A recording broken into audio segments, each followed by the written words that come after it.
Good morning student. आज मैं आपको बताने वाला हूँ, अक्सर जो कन्फ्यूजन रहती है, गार्जियन को भी कन्फ्यूजन रहती है, स्टूडेंट को भी कन्फ्यूजन रहती है कि 10th के बाद में हम करें क्या। यूपी बोर्ड के रिजल्ट आ चुके हैं, आईसीएससी और सीबीएसई के रिजल्ट आने बाकी हैं। रिजल्ट आने के बाद में सबसे बड़ा कन्फ्यूजन होता है कि मैं क्या करूँ, आगे कौन सा सिलेबस या कौन से स्ट्रीम से पढ़ाई कर सकूं ताकि आगे जो मेरा ड्रीम है, जो मेरा सपना है, जो मैं बनना चाहता हूं, उस सिलेबस के अकॉर्डिंग वो बेस हमारा बना रहे ताकि उस ड्रीम को फुलफिल करने में हमें कोई प्रॉब्लम ना हो, कोई समस्या ना हो। तो पूरी कंप्लीट मैं बताऊंगा। साइंस के लिए भी, साइंस के आगे क्या ऑप्शन है, अगर आप साइंस लेते हैं, उसमें बायो लेते हैं, मैथ्स लेते हैं, तो आगे क्या क्या ऑप्शंस हैं, क्या क्या कैरियर से आपकी प्लानिंग हो सकती है। उसके बाद में आपको मैं कॉमर्स में बताऊंगा, जो कॉमर्स लेना चाहते हैं। फिर मैं बताऊंगा आर्ट्स के बारे में, जो आर्ट पढ़ने में इंटरेस्ट रखते हैं। सबसे पहले मैं गार्जियन को बताना चाहता हूं कि गार्जियन अपने एक्सपेक्टेशन को बच्चे के ऊपर मत थोपें। बच्चे से सबसे पहले आप पूछिए कि बच्चा क्या बनना चाहता है, डॉक्टर बनना चाहता है, इंजीनियर बनना चाहता है, या मतलब टीचर बनना चाहता है, या किसी और चीज़ में, उसको टेक्निकल चीज़ में जाने में इंटरेस्टेड है। उससे आप एक बार ज़रूर डिस्कस कीजिए। ये मत सोचिए कि अभी छोटा बच्चा है, छोटा बच्चा ये क्या समझे, क्या बनना चाहता है, इसको क्या पता है, मैं इसको समझाऊंगा, ये बात नहीं है। विजुअलाइजेशन में बहुत बड़ी पावर है। एक इंग्लिश का वर्ड है विजुअलाइजेशन। विजुअलाइजेशन का मतलब ये होता है कि कोई बच्चा, कोई इंसान, कोई भी व्यक्ति, अगर उसके माइंड में जो एक इमेज बन जाती है कि मुझे ये करना है जीवन में, मुझे इस लक्ष्य को हासिल करना है, तो वो मतलब नहीं होता कि कैसे करना है, कितना बड़ा है, कहाँ जाना है, वो कुछ नहीं है। उसके माइंड में अगर ये आ गया है कि मुझे आईएएस बनना है, ये क्लियर हो गया कि मुझे डॉक्टर बनना, मुझे इंजीनियर बनना, मुझे सिंगर बनना है, मुझे मतलब टेक्निकल फील्ड सॉफ्टवेयर इंजीनियर बनना, मुझे साइंटिस्ट बनना है, तो उसकी वो विजुअलाइजेशन क्या होती है, गूंजा करती है हमारी चारों तरफ में। तो ये है कि एक मैं एग्जाम्पल बताना चाहूँगा। अब्राहम लिंकन जी जब क्लास 5th में थे, तो ये बताया जाता है कि उनके पास एक लाइट भी नहीं थी ढंग से पढ़ने के लिए, कि कैसे हम पढ़ें, लाइट से भी उनका एक अच्छे ढंग से नहीं था। लेकिन उन्होंने उस समय क्लास 5th में लगभग 9 to 10 ईयर में उन्होंने एक सपना देखा था कि मुझे जो है अमेरिका का राष्ट्रपति बनना है। उनके बीच में बहुत सारी प्रॉब्लम आई, किसी दिन मैं उनके बारे में डिस्कशन करेंगे। बहुत सारी प्रॉब्लम आई, लेकिन वो जाके 50+ में जब हो गए, जब जाके उनका ड्रीम पूरा हुआ। लेकिन उन्हें सपने को देख लिया था 9 और 10 साल में। तो बच्चा हाई स्कूल जब पास करता है तो 15 to 16 ईयर का हो जाता है। तो एक बार उससे पूछिए कि बेटा आप क्या बनना चाहते हो, क्योंकि जिस दुनिया में कुछ भी असंभव नहीं है, ये सभी लोग जानते हैं कि कुछ भी असंभव नहीं है। अच्छा, असंभव नहीं है। दूसरी बात यह है कि यहाँ पे कंपटीशन हमारी यूपीएससी कहती है, हमारी यूपीएससी एग्ज़ाम ये कहती है कि आप ग्रेजुएशन 3rd डिवीज़न करके आइए, मेरा प्री मेंस और इंटरव्यू क्लियर कीजिए, आप आईएएस बन गए, आप आईपीएस बन गए। तो फिर यहाँ पे सबसे पहले तो परसेंटेज की कोई मतलब नहीं कि हमारा बच्चा इतना परसेंट लाया है तो मैथ्स लेके नहीं चल पाएगा, बायो नहीं कर पाएगा, या इस सब्जेक्ट को लेके नहीं कर पाएगा। ये जो मिथ है ये आप छोड़ दीजिए। देखिए, दूसरी बात, अब यहाँ पे मैं पॉइंट पे आता हूँ कि बच्चों को क्या करना चाहिए। उनका अगर इंटरेस्ट साइंस में है, कॉमर्स में है, आर्ट में, तो बेसिकली देखिए आपके 3 तरीके से कोर्स होते हैं। नंबर 1 होता है हमारा जनरल कोर्स। देखिए, नंबर 1 है हमारा जनरल कोर्स। अब जनरल कोर्स में क्या है, जनरल कोर्स में आपका जैसे आ गया पहला हमने ले लिया साइंस। दूसरा है कॉमर्स, फिर तीसरा है आर्ट्स, जिसको अब नई ट्रेंडिंग में लोग इसको ह्यूमैनिटी भी कहते हैं। आईटीआई हुआ। आईटीआई मतलब करने के बाद, आईटीआई करने के बारे में बच्चे, वैसे रूरल एरिया के बच्चे बहुत ज़्यादा करते हैं, कहते हैं आईटीआई करने के बाद में, आईटीआई से फिटर से होता है, और उसके बाद में बहुत सारे इलेक्ट्रॉनिक्स से होता है, उसके बाद में आप इसमें बहुत सारे ऐसे कोर्स है। आईटीआई करने के बाद में लोग सोचते हैं कि मुझे टेक्निकल कंपनी में जॉब मिल जाएगी। ऐसा कुछ नहीं है।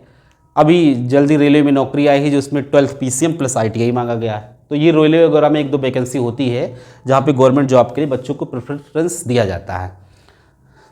तो ये आईटीआई भी है, लेकिन ये 12th के बाद में करें तो ज़्यादा बेटर होता है, क्योंकि सब जगह 12th की मांग होती है, 12th plus ITI, 12th plus ITI. लेकिन 10th के बाद में कर सकते हो, ये मौका है। ठीक। दूसरी बात आपकी होती है पॉलिटेक्निक। पॉलिटेक्निक के जरिए से भी आप भी पॉलिटेक्निक कर सकते हैं। 10th के बाद में 3 साल का ये होता है, डिप्लोमा कोर्सेज है। फिर आपका तीसरा होता है पैरामेडिकल कोर्सेज कर सकते हैं। एन एप्पल क्या होता है, एप्पल क्या होता है, इसके बारे में भी उनको नहीं पता था, कन्फ्यूज़न रहता था। लेकिन उन्होंने सीजीएल में अच्छे रैंक ला के आज इनकम टैक्स इंस्पेक्टर, सीबीआई जैसे पोस्टों पे हैं, जिनको मैं पर्सनली जानता हूँ। तो बेटा मार्क्स का कोई इशू नहीं है, आप लोग मेहनत से पढ़िए कि आगे जो मेरा ड्रीम है, जो मेरा सपना है, जो मैं बनना चाहता हूँ, उस सिलेबस के अकॉर्डिंग वो बेस हमारा बना रहे, ताकि उस ड्रीम को फुलफ़िल करने में हमें कोई प्रॉब्लम ना हो, कोई समस्या ना हो। तो पूरी कंप्लीट मैं बताऊंगा। साइंस के लिए भी, साइंस के आगे क्या ऑप्शन है, अगर आप साइंस लेते हैं, उससे बायो लेते हैं, मैथ्स लेते हैं, तो आगे क्या क्या ऑप्शंस हैं, क्या क्या कैरियर से आपकी प्लानिंग हो सकती है। उसके बाद में आपको मैं कॉमर्स में बताऊंगा, जो कॉमर्स लेना चाहते हैं। फिर मैं बताऊंगा आर्ट्स के बारे में, जो आर्ट पढ़ने में इंटरेस्ट रखते हैं। सबसे पहले मैं गार्जियन को बताना चाहता हूं कि गार्जियन अपने एक्सपेक्टेशन को बच्चे के ऊपर मत थोपें। बच्चे से सबसे पहले आप पूछिए कि बच्चा क्या बनना चाहता है, डॉक्टर बनना चाहता है, इंजीनियर बनना चाहता है, या मतलब टीचर बनना चाहता है, या किसी और चीज़ में उसको टेक्निकल चीज़ में जाने में इंटरेस्टेड है। उससे आप एक बार ज़रूर डिस्कस कीजिए। ये मत सोचिए कि अभी छोटा बच्चा है, छोटा बच्चा ये क्या समझे, क्या बनना चाहता है, इसको क्या पता है, मैं इसको समझाऊंगा, ये बात नहीं है। विजुलाइजेशन में बहुत बड़ी पावर है। एक इंग्लिश का वर्ड है विजुलाइजेशन। विजुलाइजेशन का मतलब ये होता है कि कोई बच्चा, कोई इंसान, कोई भी व्यक्ति अगर उसके माइंड में जो एक इमेज बन जाती है कि मुझे ये करना है जीवन में, मुझे इस लक्ष्य को हासिल करना है, तो वो मतलब नहीं होता कि कैसे करना है, कितना बड़ा है, कहाँ जाना है, वो कुछ नहीं है। उसके माइंड में अगर ये आ गया है कि मुझे आईएएस बनना है, ये क्लियर हो गया कि मुझे डॉक्टर बनना, मुझे इंजीनियर बनना, मुझे सिंगर बनना है, मुझे मतलब टेक्निकल फील्ड सॉफ्टवेयर इंजीनियर बनना, मुझे साइंटिस्ट बनना है, तो उसकी वो विजुलाइजेशन क्या होती है, गूंजा करती है हमारी चारों तरफ में। तो ये है कि एक मैं एग्जाम्पल बताना चाहूँगा। अब्राहम लिंकन जी जब क्लास 5th में थे, तो ये बताया जाता है कि उनके पास एक लाइट भी नहीं थी ढंग से पढ़ने के लिए, कि कैसे हम पढ़ें, लाइट से भी उनका एक अच्छे ढंग से नहीं था। लेकिन उन्होंने उस समय क्लास 5th में लगभग 9 to 10 ईयर में उन्होंने एक सपना देखा था कि मुझे जो है अमेरिका का राष्ट्रपति बनना है। उनके बीच में बहुत सारी प्रॉब्लम आई, किसी दिन मैं उनके बारे में डिस्कशन करेंगे। बहुत सारी प्रॉब्लम आई, लेकिन वो जाके 50+ में जब हो गए, जब जाके उनका ड्रीम पूरा हुआ। लेकिन उन्होंने सपने को देख लिया था 9 और 10 साल में। तो बच्चा हाई स्कूल जब पास करता है तो 15 to 16 ईयर का हो जाता है। तो एक बार उससे पूछिए कि बेटा आप क्या बनना चाहते हो, क्योंकि जिस दुनिया में कुछ भी असंभव नहीं है, ये सभी लोग जानते हैं कि कुछ भी असंभव नहीं है। अच्छा, असंभव नहीं है। दूसरी बात यह है कि यहाँ पे कंपटीशन हमारी यूपीएससी कहती है, हमारी यूपीएससी एग्ज़ाम ये कहती है कि आप ग्रेजुएशन 3rd डिवीज़न करके आइए, मेरा प्री मेंस और इंटरव्यू क्लियर कीजिए, आप आईएएस बन गए, आप आईपीएस बन गए। तो फिर यहाँ पे सबसे पहले तो परसेंटेज की कोई मतलब नहीं कि हमारा बच्चा इतना परसेंट लाया है तो मैथ्स लेके नहीं चल पाएगा, बायो नहीं कर पाएगा, या इस सब्जेक्ट को लेके नहीं कर पाएगा। ये जो मिथ है ये आप छोड़ दीजिए। देखिए दूसरी बात, अब यहाँ पे मैं पॉइंट पे आता हूँ कि बच्चों को क्या करना चाहिए।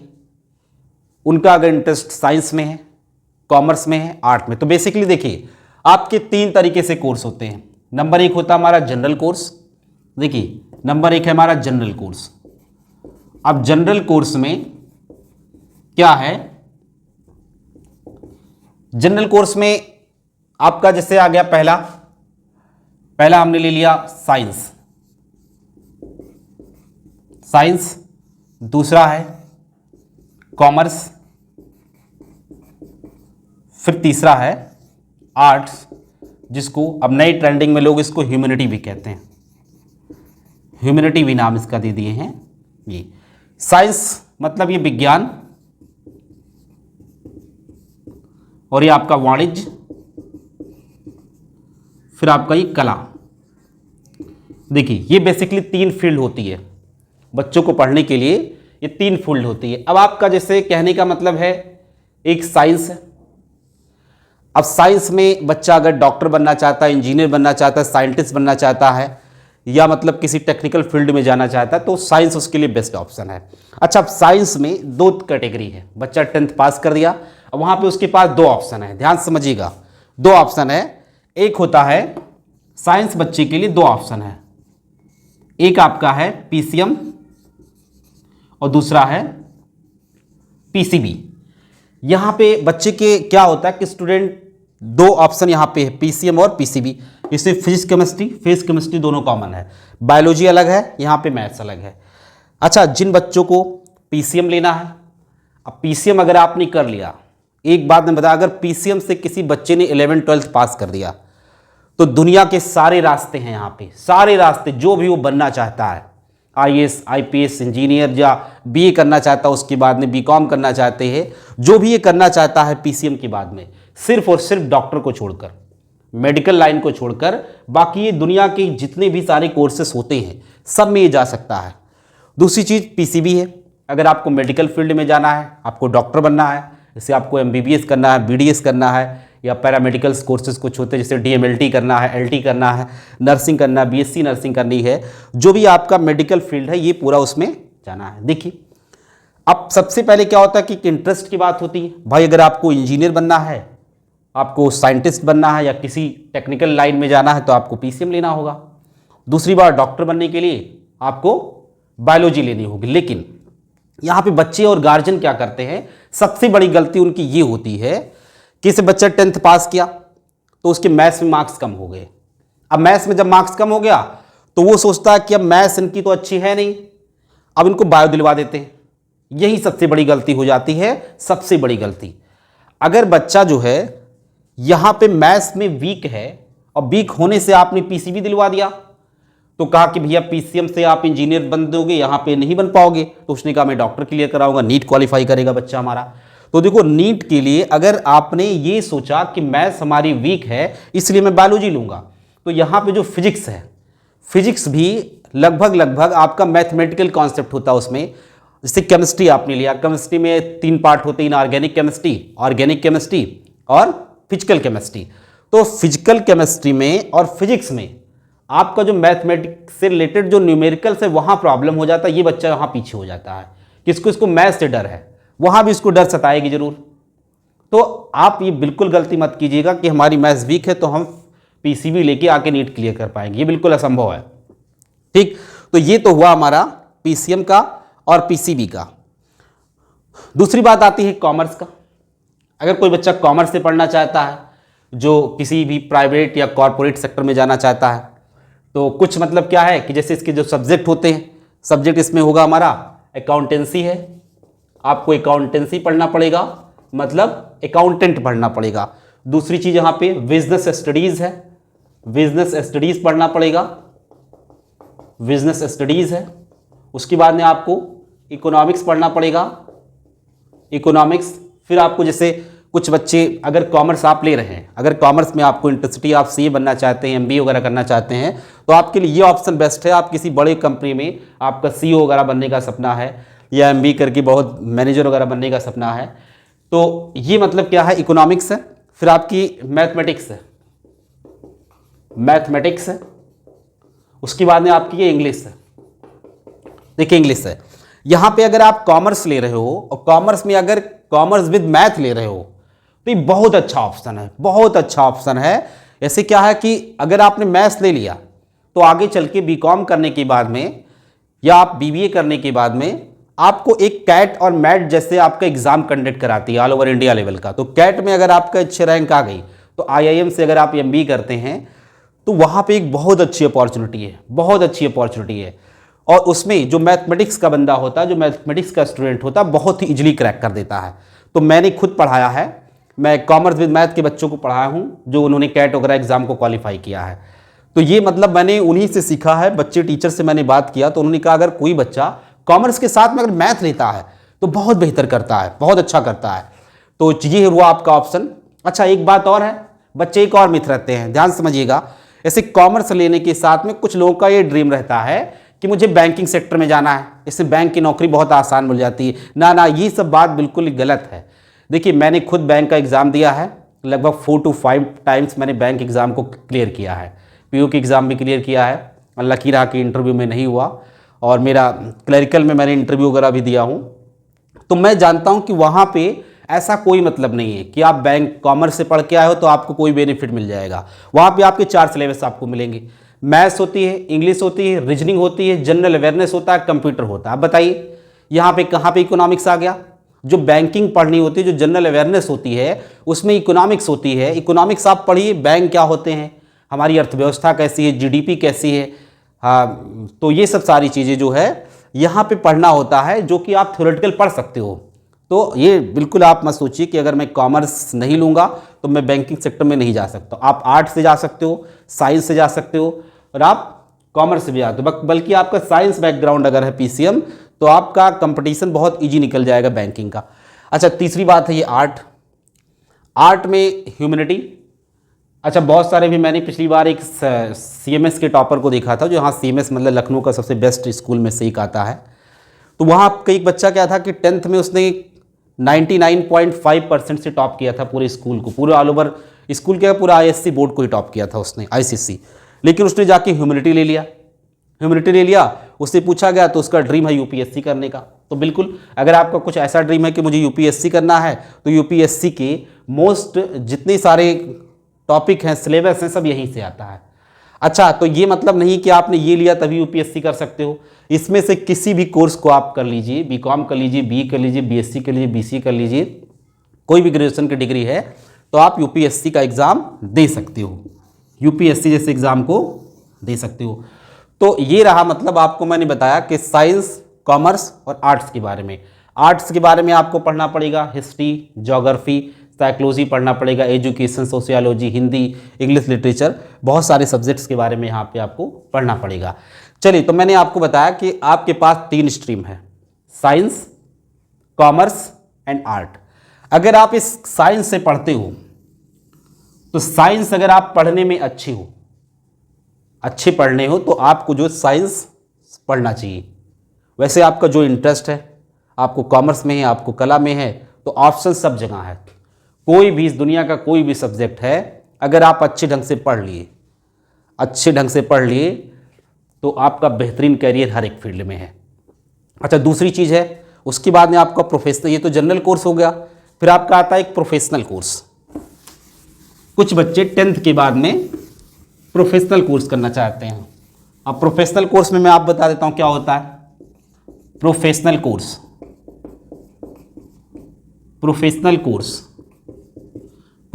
से पहला आईटीआई हुआ। आईटीआई मतलब करने के बारे में बच्चे, वैसे रूरल एरिया के बच्चे बहुत ज़्यादा करते हैं, कहते हैं आईटीआई करने के बाद में, आईटीआई से फिटर से होता है, और उसके बाद में बहुत सारे इलेक्ट्रॉनिक्स से होता है, उसके बाद में आपके इसमें बहुत सारे ऐसे कोर्स है। आईटीआई करने के बाद में लोग सोचते हैं कि मुझे टेक्निकल कंपनी में जॉब मिल जाएगी, ऐसा कुछ नहीं है। अभी जल्दी रेलवे में नौकरी आई है जो उसमें 12th पीसीएम प्लस आईटीआई मांगा गया है। तो ये रेलवे वगैरह में 1-2 वैकेंसी होती है जहाँ पे गवर्नमेंट जॉब के लिए बच्चों को प्रेफरेंस दिया जाता है। तो ये आईटीआई भी है, लेकिन ये 12th के बाद में करें तो ज़्यादा बेटर होता है, क्योंकि सब जगह 12th की मांग होती है, 12th प्लस आईटीआई, लेकिन 10th के बाद में कर सकते हो, ये मौका है। ठीक, दूसरी बात आपकी होती है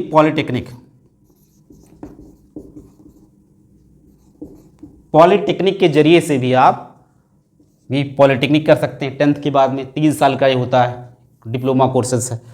फिर आपका तीसरा होता है पैरामेडिकल कोर्सेज कर सकते हैं, लेकिन मेरा सजेशन ये होगा कि प्रोफेशनल कोर्स है जो सारे आप 12th के बाद भी कर सकते हैं। फिर आपका शॉर्ट टर्म कोर्स होता है, इसमें एक और होता है शॉर्ट टर्म कोर्स। अब शॉर्ट टर्म कोर्स में मतलब जैसे कोई 3 महीने का डीसीए कर लिया, एडीसीए करना चाहता है, या कोई सिंगिंग करना चाहता है, कोई मतलब क्या है कि कम्युनिकेशन स्किल में जाना चाहता है, मल्टीमीडिया का शॉर्ट टर्म कोर्स बहुत सारे कराए जाते हैं। तो ये रहा आपके बारे में कि 10th के बाद में क्या करें। बस मैं लास्ट में कंक्लूजन ये कहना चाहता हूँ कि गार्जियन और स्टूडेंट 10th के बाद में ये सोचे कि उसका बच्चा या वो स्टूडेंट वो किस में रुचि रखता है, क्या बनना चाहता है। बेटा प्लीज़ आप मार्क्स पे ध्यान ना दीजिए कि हमारे मार्क्स 60% आए हैं, हमारे मार्क्स 50% आए हैं तो मैं आगे चल के इंजीनियर नहीं बन सकता हूँ, आगे चल के यूपीएससी नहीं बन सकता हूँ। बहुत सारे ऐसे हमारे यूपीएससी के टॉपर आते हैं, आईआईटी के टॉपर आते हैं जिनका 10th में अच्छे मार्क्स नहीं थे, 10th में 3rd डिवीज़न था, लेकिन फिर भी वो आगे जाके बहुत अच्छा कमाल किए, हर एक फील्ड में अपने उन्होंने नाम रोशन किया। तो ये डजेंट मैटर है, आपका जो है कोई मार्क्स अगर कम आया है तो मार्क्स आपकी ये डिग्री आपकी फ्यूचर को डिसाइड नहीं करती। आपका क्या एम्बिशन है, आपकी क्या सोच है, आप क्या बनना चाहते हो ज़िंदगी में, ये मार्क्स का कोई मतलब नहीं है। ठीक है, मार्क्स हाँ ये बताता जरूर बताता है मार्क्स कि आप मतलब कितना सिलेबस को पढ़े हैं, लेकिन ये नहीं है कि आपका मार्क्स अगर कम आ गया तो आप डॉक्टर नहीं बन सकते, इंजीनियर नहीं बन सकते, आप यूपीएससी में नहीं जा सकते हो, या कोई भी ऐसी फील्ड है जो आप अपनी मार्क्स से डिसाइड कर दो। अभी ये 10th हुआ है बेटा, लोग 30-30 साल तक पढ़ाई करते हैं, तैयारी करते हैं। अगर आपका कोई सिलेबस 10th का छूटा हुआ तो आप साल 6 महीने दे दोगे तो कवर हो जाएगा। बहुत सारे हमारी कोचिंग में 2 बच्चे आए हैं जो 10th पास हो गए हैं, लेकिन वो 10th के सिलेबस को पढ़ रहे हैं, कह रहे सर 2 महीना हमें 10th का पढ़ा दीजिए।